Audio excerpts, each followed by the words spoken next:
En Uniminuto Radio, una voz. Son las 9 de la mañana, 3 minutos después del resumen de noticias. Una voz, Sebastián, buenos días. Muy buenos días, Jorge Mario. ¿Quién es la voz? Bueno, a esta hora estamos con Sandra Ramírez, senadora pues del Partido Comunes, alianza también con el Pacto Histórico, partido de gobierno, y nos va a hablar de lo que viene siendo las reformas, la reforma laboral y la reforma pensional. Muy buenos días, Sandra. Buenos días, Sebastián, ¿cómo están? Un saludo para toda la audiencia de Uniminuto y muchísimas gracias por la invitación a participar en el programa y a visibilizar las actividades que se realizan aquí en el Congreso de la República. Muchas gracias, senadora. Bueno, senadora, a esta hora sabemos que la reforma pensional ya fue aprobada. Cuéntenos un poco qué se vive hasta ahora con lo que viene siendo la reforma laboral. Bueno, la reforma laboral que nos está tramitando en este momento está en discusión en la Comisión Séptima, nos faltan 8 artículos para ser aprobados, y que es sencillamente la esencia de la reforma laboral. Es sencillamente devolverle a los trabajadores y trabajadoras de nuestro país los derechos adquiridos por tantos años de lucha. Además que tenemos en la Constitución varios artículos en que nos dicen que de los derechos de trabajadoras y trabajadores, devuelve las horas extras, por ejemplo, los recargos, los días festivos que se trabajan y no hay una remuneración para los trabajadores. Eso sencillamente, la esencia de la reforma laboral, la reforma pensional, la reforma a la salud que desafortunadamente no hizo su trámite y no la obtuvimos, pero estas 3 reformas son sencillamente para devolverle a la sociedad colombiana su dignidad en salud, en derechos laborales y también en los derechos pensionales. Senadora, bueno, primero darle las gracias y bienvenida a los micrófonos de Uniminuto Radio. Y yo le quiero preguntar, por eso que usted menciona, la reforma laboral busca mejorar algunas condiciones de todos los empleados del país. ¿Esto qué afectaciones per se tendrá, entendiendo que pues esto es incurrir en unos nuevos gastos para la parte laboral, para la parte fiscal? Las afectaciones en este momento son para los empresarios, son para quienes se quedan con la riqueza de lo que el trabajador aporta. Eso sí que es una afectación grande, pero en general no, en general para la clase trabajadora no, porque el deber ser de la reforma laboral, ¿sí?, es sencillamente regresar y retornar derechos que se perdieron con la flexibilización laboral, con las políticas neoliberales impuestas en nuestro país, ¿sí? Entonces, ¿qué se quiere? Devolver esos derechos que fueron arrebatados. Y claro, que aquí quienes han puesto muchísimas objeciones a esta reforma, pues son los empresarios y la representatividad que tenemos en el Congreso de empresarios. Incluso con ellos se han hecho bastantes medios para llegar a acuerdos, para avanzar, porque no nos podemos quedar en el siglo XVIII, en el siglo XIX o en el siglo XX. No, estamos en el siglo XXI. Y en este siglo XXI, a nivel mundial se está hablando ya de derechos. A nivel mundial hay una objeción, hay una crítica muy fuerte al modelo impuesto por años y años y años que nos vendieron, incluso Sebastián, nos vendieron que era el mejor modelo para la sociedad, pero un modelo que ha generado enormes brechas, y el resultado es que nuestro país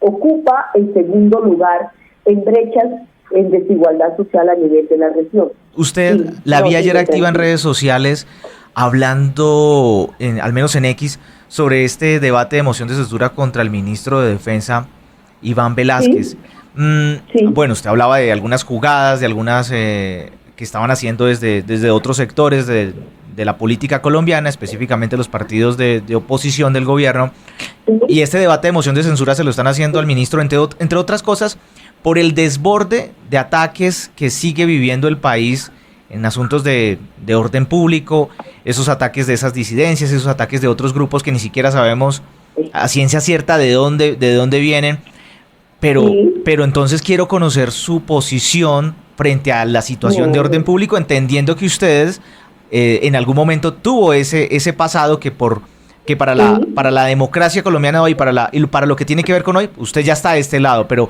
¿por qué este debate del debate y la defensa suya con el ministro de Defensa cuando vemos esos ataques, senadora Sandra? Excelente pregunta. ¿Por qué ese debate y por qué la defensa? Lo primero que todo es porque si hay algo que está haciendo el ministro de la Defensa es fortalecer y proteger la fuerza pública. ¿Y cómo lo está fortaleciendo?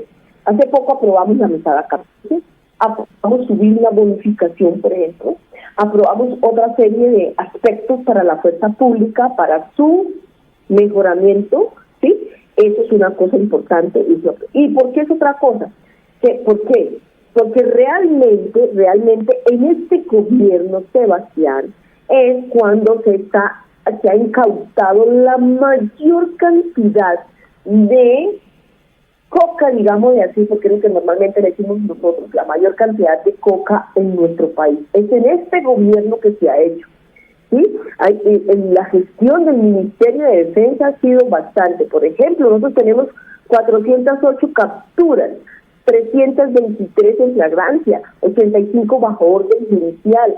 Se han también capturado integrantes del denominado o llamado Estado Mayor Central. Se han hecho capturas de incautaciones, de armas. Se han recuperado vehículos, 176 vehículos. O sea, sí tenemos una fuerza pública actuando en los territorios y en defensa de la ciudadanía, dándole golpes al narcotráfico, a los grupos armados que dicen querer la paz, pero después apuntan contra la población, y eso es muy delicado. Y saludamos y lo defendemos porque es un hombre comprometido con la sociedad y con el bienestar de la sociedad. Y porque es un hombre comprometido con la paz. Es un hombre que tiene en su ser la paz y trabajar por el bien de Colombia. Ahora, ¿qué decimos nosotros? Que estuvimos allá, que es innegable. Eso es, si yo quiero tapar el sol, no puedo hacerlo ni con mis manos ni con un dedo. ¿Sí? Pero también nosotros firmamos un acuerdo y también exigimos, y eso lo hacemos permanentemente, Sebastián, la implementación del acuerdo, porque implementamos el acuerdo y superamos las causas que originan estos conflictos y esta reproducción de la violencia. Pero vamos más allá. El acuerdo tiene un cuarto punto, que es la sustitución o el programa de sustitución de cultivos de uso ilícito, sustitución gradual, incluso es así. Es también la implementación de este programa, que es una exigencia permanente. Incautamos insumos, se incautan insumos, se incauta la coca que va para el exterior, pero también llamamos a concertar a los campesinos para que poco a poco se vaya sustituyendo este cultivo, o al contrario, como ya una experiencia que hay en el Cauca, venga para acá la hoja de coca y la transformamos en abono para los cultivos lícitos o para los cultivos de pan coger que hacemos en nuestro país. Eso ya son experiencias que empiezan a darse, de las que los medios de comunicación, y menos la derecha, Fabián, menos la derecha, comenta, porque a ellos no les conviene, a ellos les conviene mantenerse en la guerra, porque la guerra es el poder y la guerra son recursos para ellos. Senadora, permítame ahí, yo sí, le entiendo. Entonces, hay un reconocimiento en calidad suya de senadora de que hay un recrudecimiento de la guerra, pero le entiendo también entonces que hay una parte de este acuerdo de paz que tiene que ver con los cultivos ilícitos y esa implementación de ese punto, el que no permite que haya un avance en el cumplimiento del acuerdo de paz. Entonces, dicho esto, senadora, ¿quién es el que no quiere que se implemente y que no se sustituyan esos cultivos? ¿Quiénes son las personas o los grupos que están detrás de eso para que justamente pues podamos avanzar? Porque le he entendido al presidente Petro que sí, que en efecto el acuerdo de paz no se está cumpliendo. Le estoy entendiendo a usted también, senadora, que es ese punto el que no nos permite avanzar. Podríamos tener toda la inteligencia militar para poder contrarrestar los ataques armados, pero es que el tema de los cultivos ilícitos nos siguen embargando. Entonces, ¿quiénes son las personas que están ahí detrás de eso, senadora? Mira, no, lo que pasa es que esto es un esfuerzo mancomunado, Sebastián.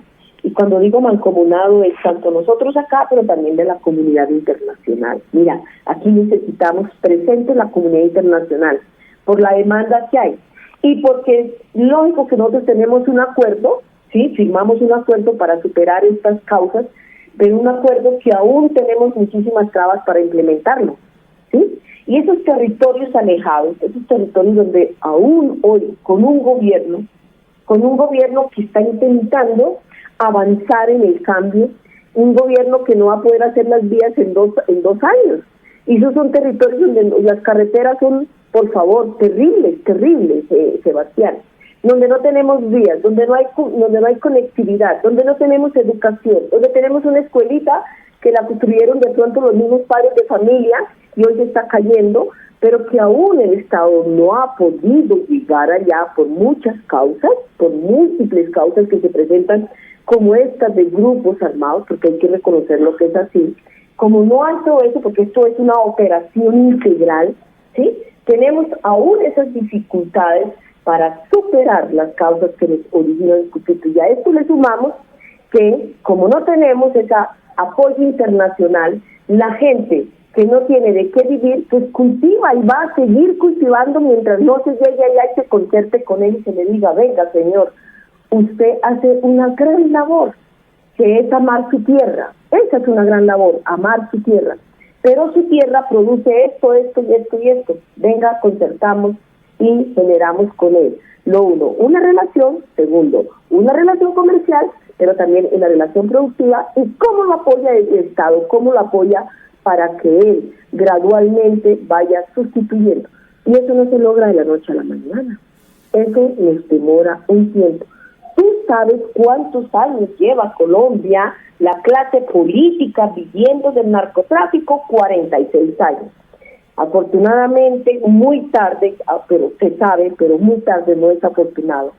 Desafortunadamente, mejor, muy tarde, Estados Unidos está desclasificando sus archivos y cómo no vinculan a un expresidente que no tiene la mejor opinión en nuestro país, Julio César Turbay Ayala, que fue elegido con dinero del narcotráfico, que puso en la aeronáutica civil a un expresidente vinculado con crímenes de lesa humanidad en nuestro país, Álvaro Uribe Vélez.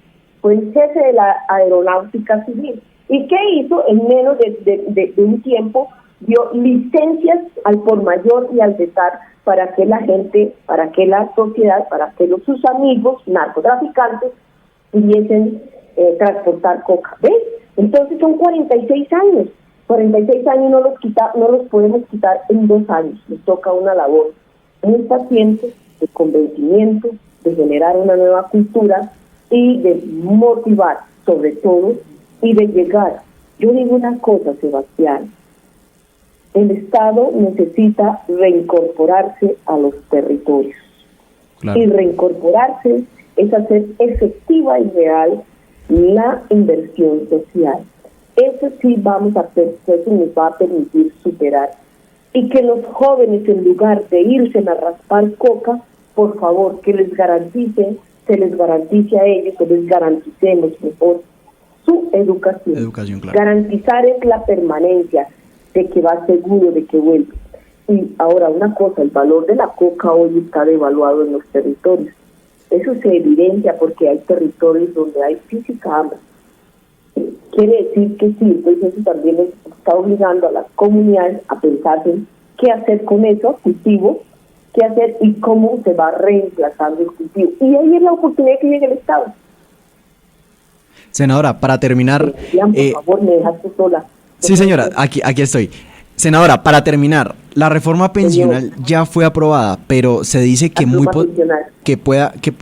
pensional fue aprobada. Se dice que pronto no pueda entrar en vigor. ¿Cuál es la postura del partido de gobierno y pues de ustedes frente a esto? Bueno, mira, yo respeto muchísimo el tribunal, yo respeto muchísimo la Corte Suprema, la Corte Constitucional, tengo un respeto por el Consejo de Estado.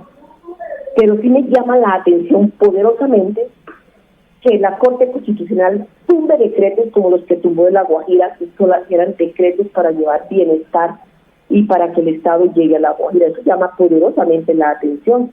que también haya tumbado, por ejemplo, o haya fallado en contra del Ministerio de la Igualdad, un ministerio que está hecho para cerrar exactamente esas brechas de discriminación, de desigualdad y para generar un equilibrio en la sociedad. Esas son las políticas que se estaba pensando el Ministerio de la Igualdad. Entonces, para mí sería muy grave que fallara en contra de la reforma pensional cuando se le va a garantizar como derecho, porque una cosa es un subsidio, una cosa es un programa, pero ahora como derecho a casi 3 millones de abuelos adultos que no tienen ni siquiera 10,000 pesitos o 5,000 pesitos para hacer un mercado. Les va a quitar el derecho de que les den 230,000 pesos. Eso tiene que pensarlo muy bien la Corte, pero no solamente eso, es también pensar en que con esta reforma pensional se van a equilibrar las pensiones, que va a haber un equilibrio en las pensiones.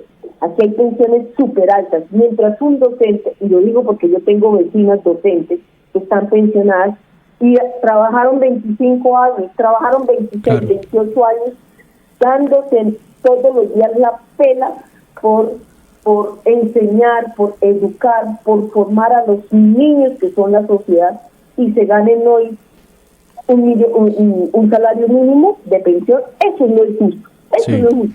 Mientras que tenemos a funcionarios del Estado, que han vivido toda la vida del Estado y se ganan 11, 12, 15 millones de pensión. Y el caso aquí se lo digo desde Pacho Santos, que la pensión de Pacho Santos, que es tan mencionado y que se ha opuesto tanto a la reforma pensional, tiene una pensión de 11 millones de pesos y la pagamos nosotros, mi amor, tú y yo y todos los colombianos le pagamos la pensión a ese señor. Claro. Que se la paga con pensiones. Eso no es justo. Equilibremos.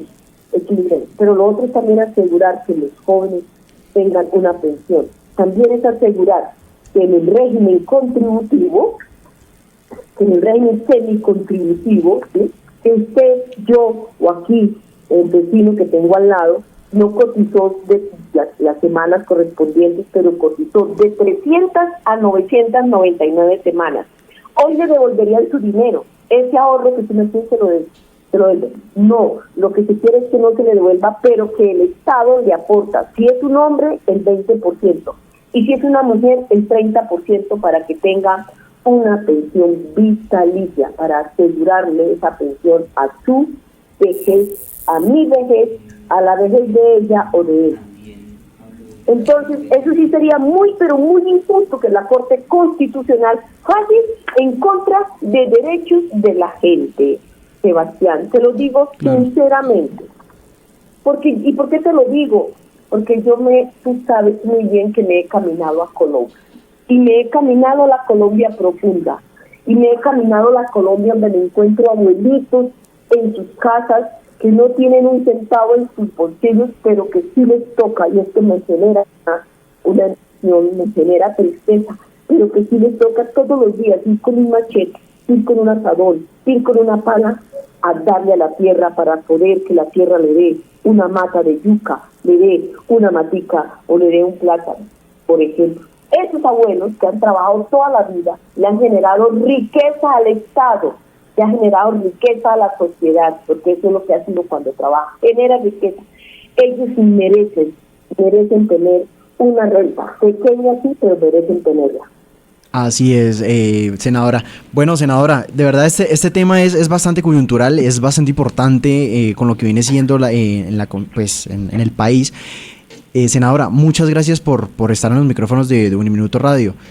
A ti, Sebastián, muchísimas gracias. Me lamento no poder estar acompañándolos allá en el estudio, pero muy pronto por ahí estaré acompañándolos. Bueno, sí. En estas diferentes discusiones y debates. Claro. Es muy importante hacerlo para que realmente se conozca qué estamos haciendo aquí en el Congreso de la República. Claro que sí, senadora. Grande. Bueno, senadora, muchas gracias. Son las 9:23, una pausa.